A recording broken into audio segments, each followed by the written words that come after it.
열왕기상 8장 1절에서 11절까지 말씀을 교독합니다.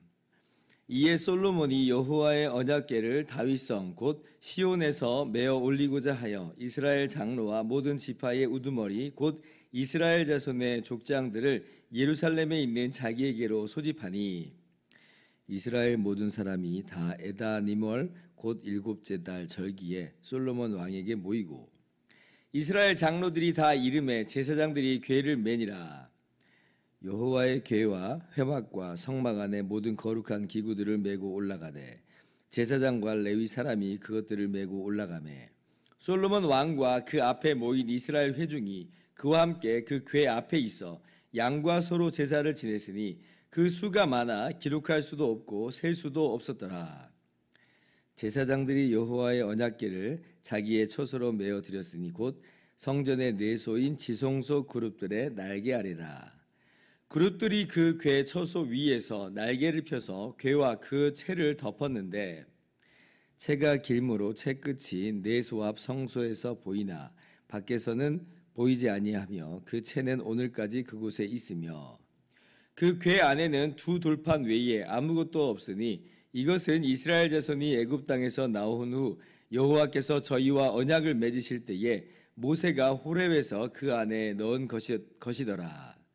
제사장이 성소에서 나올 때에 구름이 여호와의 성전에 가득하매 같이요. 제사장이 그 구름으로 말미암아 능히 서서 섬기지 못하였으니 이는 여호와의 영광이 여호와의 성전에 가득함이었더라. 아멘. 할렐루야. 하나님의 크신 은혜와 평강이 오늘도 변함없이 여러분 가운데 가득 넘치기를 주님의 이름으로 축원합니다. 오늘 우리가 함께 읽은 본문 말씀은 성전이 완공되어 이제 드디어 여호와의 언약궤를 성전에 특히 이제 지성소에 모시는 장면입니다. 성전 건축의 하이라이트다라고 할 수가 있을 것입니다. 왜냐하면 사실 아무리 건물을 삐걱번쩍하게 지어 놓았다 한들 그리고 거기를 성전이라 이름을 붙였다 한들 하나님의 임재하심이 없다면 정말 하나님이 그것 가운데 임재하시지 않으면 그건 아무 의미가 없잖아요. 그냥 돌덩어리에 불과합니다.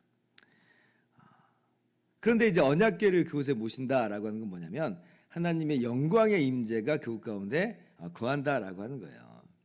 여러분 언약궤가 뭔지 아마 아실 거예요. 하나님의 임재를 가리키는 그런 핵심 성막에 있어서 핵심 기구였습니다. 하나님께서 시내산에서 이스라엘과 언약을 맺으셨잖아요. 그때 이제 십계명의 말씀을 반포하시고 율법을 주시면서 그렇게 이스라엘을 하나님의 언약 백성으로 삼으시는데 그때 이제 십계명 말씀을 적은 두 돌판을 하나님이 명하셨을 뿐 아니라 직접 이스라엘 백성 모두에게 이야기하셨을 뿐 아니라 직접 돌판에 새기셔가지고 이스라엘에게 주세요. 이렇게 하신 일은 구약 전체를 통틀어서 전무후무합니다. 하나님이 이스라엘 백성에게 전체에다 대고 얘기하시는 것이나 또 두 돌판에 이렇게 하나님의 말씀을 새겨서 직접 주시는 이런 장면은 없거든요. 오직 그때가 이제 유일무이한 케이스인데 이제 그게 무슨 이야기겠어요? 이제 하나님의 말씀, 그러니까 보이지 않는 하나님의 그 말씀이 기록이 돼 있으니까 그러니까 이제 그것으로 하나님의 임재가 이곳 가운데 있다라고 그렇게 이제 생각을 할 수가 있는 거예요. 그게 이제 그 두 돌판이 들어가 있는 그 상자가 바로 언약궤인 것입니다. 그리고 그 언약궤 위에는 이제 속죄소라고 하는 소위 이제 뚜껑이 덮여 있는데 출애굽기 25장 20절에는 하나님께서 이렇게도 말씀하셨죠. 속죄소를 궤 위에 얹고 내가 내게 줄 증거판을 궤 속에 넣으라. 거기서 내가 너와 만나고 속죄소 위 곧 증거궤 위에 있는 두 그룹 사이에서 내가 이스라엘 자손을 위하여 내게 명령할 모든 일을 내게 이르리라. 그러니까 그 속죄소에서 하나님께서 만나주신다 이렇게 이야기하세요. 하나님 만나주시는 자리다 이렇게 얘기하시죠. 그러니까 이 언약궤는 하나님의 임재를 아주 강력하게 상징하는 것이다라고 볼 수가 있는 것입니다. 그래서 이제 그 언약궤를 이제 메고 그 성전으로 모시는 작업을 하는데, 근데 여러분도 아시다시피 이 작업이 결코 간단한 그런 작업만은 아니라고 하는 걸 아실 겁니다. 왜냐하면 예전에 다윗이 잘 몰랐을 때에 하나님의 언약궤를 그냥 수레로 이제 끌고 가게 했잖아요. 그 수레 자체도 아마 굉장히 좀 이제 잘 꾸며가지고 이제 이동을 했을지 모르겠습니다만은, 그러나 그건 하나님의 율법에 정한 그 내용하고 전혀 맞지가 않아요. 그래가지고 이제 그 수레가 뛰어가지고 그때 이제 웃사라고 하는 사람이 죽어서 하나님의 언약궤를 메어오시는 일을 못했던 일이 한번 있었습니다. 지금 오늘 말씀 뭐 사건 사고가 없으니까 그냥 뭐 쉽게 언약궤를 메고 오면 되는 거 아닌가 생각을 할 수 있지만, 그렇지 않다는 걸 제가 말씀드리는 거예요. 굉장히 신중한 자리고 굉장히 어려운 자리인데 사실, 그죠? 그런데 이제 그때 다윗이 한번 그런 일을 겪고 나서 하나님 말씀대로 하면 이게 아니구나라는 걸 깨닫죠. 이건 레위 사람 제사장이 하나님의 언약궤를 메고 들어가는 거구나 라고 하는 걸 깨닫고, 그렇게 이제 다음에 두 번째로 언약궤를 이동할 때는 레위 사람 제사장으로 하여금 어깨에 메고 이제 가게 한 거예요. 솔로몬이 아마 그 사실을 잘 알았겠지요. 그래서 오늘 말씀 볼 때 레위 사람 제사장으로 하여금 이 궤를 메게 합니다. 그리고 성막에 있었던 남아있는 모든 아마 기물들도 다 이제 메고 올리도록 한 것 같아 보여요.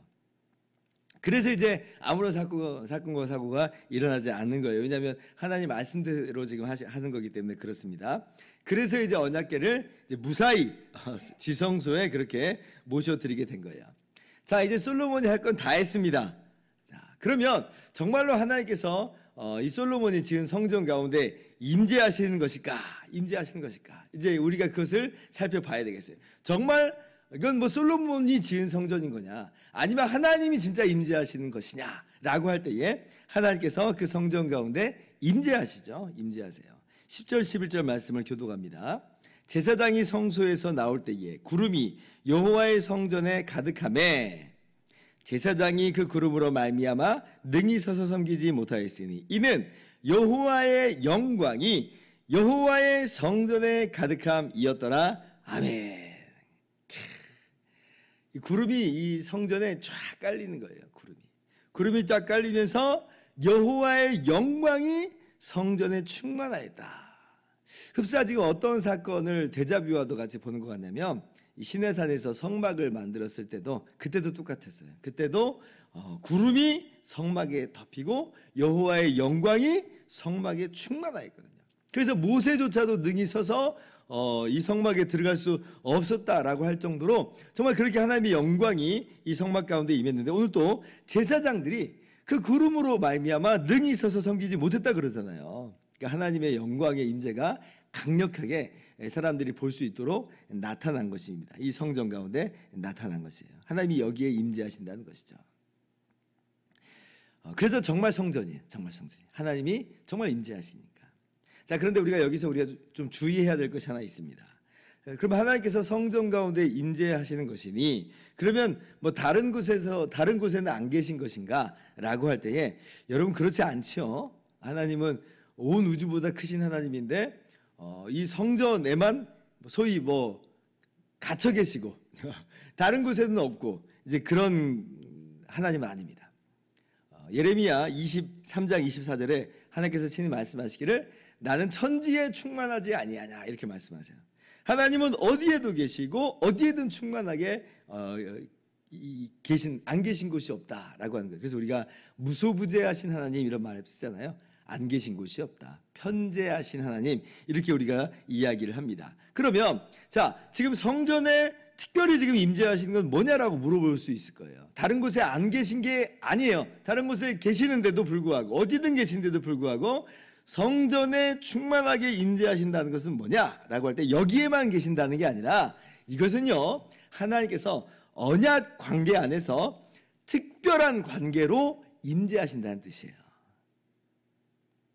그러니까 하나님께서 그들 가운데 함께 하심으로 하나님께서 그들의 하나님이 되시고 그들이 하나님의 백성 되는 임재로서, 그렇게 언약 관계의 임재로서 임재하시는 것이 오늘 성전에 임재하시는 거예요. 쉽게 뭐 비교해서 설명하자면, 예수님께서 온 우주 만물을 창조하시고 온 우주 만물의 주인 되시고 통치자가 되시죠. 그런데 특별히 교회인 우리에게는 우리와 하나 되어 주시는 머리로서 우리를 통치하시죠. 그러니까 똑같은 통치를 받는데 레벨이 달라요. 레벨이 다른 거예요. 만물을 통치하시는 예수님이 우리는 통치하시되 주님의 몸으로 삼으셨어요. 몸으로 삼으시면서 우리의 주인이요 머리가 되어주신 것이다. 그러니까 우리 교회는 특별한 관계로 들어간 겁니다. 마치 그와 같이 하나님께서 지금 성전에 임재하신다는 것은 특별하신 관계로서의 임재다. 그렇게 하나님께서 이스라엘의 하나님이 되어주심과 이스라엘이 하나님의 백성됨을 그 하나님이 친히 그렇게 임재하시는 것으로 보아하는 거예요. 보아하는 거예요. 자, 그러면 이제 우리가 오늘 이 광경을 읽으면서 이런 마음을 좀 가질 것 같습니다. 아, 나도 좀 봤으면 좋겠다. 야, 이런 광경이 내가 봤으면 얼마나 좋을까. 예를 들면 우리 예배당에 구름이 가득하게 자욱하게 쫙 끼고 하나님의 영광의 임재가 나타날 때 우리가 얼마나 정말 놀라겠어요. 그러한 이제 일들이 우리 가운데 있으면 나도 참 좋겠는데 이런 생각을 우리가 좀 하기 마련입니다. 그런데 여러분 실제로 우리 예배 가운데로 모일 때에 주 예수 그리스도의 이름으로 모일 때 그런 일이 이루어진 것으로 우리가 볼 수 있어야 돼요. 왜냐하면 우리 주님께서 이 땅 가운데 오셨을 때 어떤 이름으로 오세요? 임마누엘로 오시죠. 하나님이 우리와 함께 계시다예요. 예수님이 바로 하나님이세요. 그분이 이 땅 가운데 사람이 되어서 오신 거죠. 우리와 하나가 되어주시고 우리의 머리가 되어주셨어요. 그러면서 주님께서 마태복음 18장 20절에 뭐라고 말씀하세요? 두세 사람이 내 이름으로 모인 곳에는 나도 그들 중에 있느니라. 하나님이신 예수님이 그 영광 가운데 우리 모임 가운데 임재하신다는 것이에요. 지금 승천하셔서 하나님 보좌의 우편에 앉아 계시지만 주님께서 우리가 주의 이름으로 모일 때에 영광 가운데 그 임재를 나타내어 주신다라고 하는 것이죠. 그래서 지금 우리의 눈으로 볼 때는 아주 그냥 자욱한 구름이 없죠. 여호와의 영광이 우리 눈앞에 밝게 드러나 보이는 것은 아닙니다만은 우리가 주 예수의 이름으로 모일 때에 바로 그러한 일이 우리 가운데 이루어졌음을 마음의 눈으로 좀 볼 수 있으면 좋겠어요. 자, 우리가 그렇게 이제 이곳 가운데 주님의 영광이 임재하는 것을 우리가 마음의 눈으로 본다면 자, 어떨까요? 우리 마음 자세가 완전히 달라지겠죠.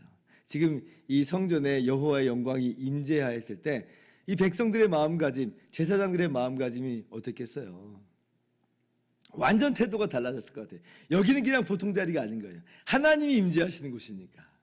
마찬가지로 우리가 예배 가운데 주 예수님의 이름으로 모였을 때는 우리가 하나님 앞에 모인 것이다. 왜냐하면 하나님이 두세 사람이 내 이름을 모인 곳에 나도 그들 중에 있겠다 말씀하셨으니 보통 자리가 아닌 거예요.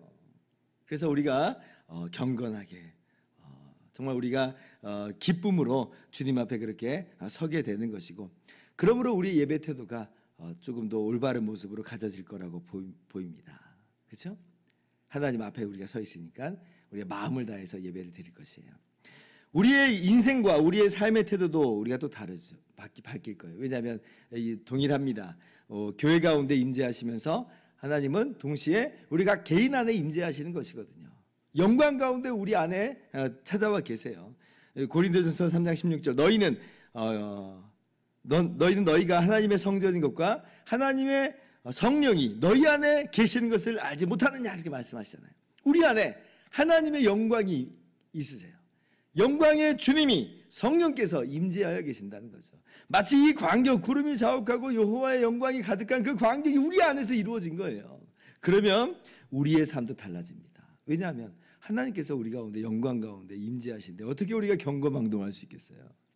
하나님의 임재 앞에서 살아가게 되는 것이죠. 그래서 오늘 말씀을 보면서 단순히 부러워만 하지 마시고 이것이 바로 하나님이 교회 가운데 임재하시는 것을 보여주는 것이요, 그리고 내 안에 그렇게 임재하여 계신다는 것을 우리가 이 말씀 속에서 깨닫는 시간으로 우리가 말씀을 받아들이고 그렇게 하나님을 즐기면서 우리가 예배할 수 있길 바라고, 또 하나님 앞에서 우리가 거룩한 삶의 모습으로 살아가기를 힘쓰는 저와 여러분 모두 되기를 주님의 이름으로 축원합니다. 기도하겠습니다.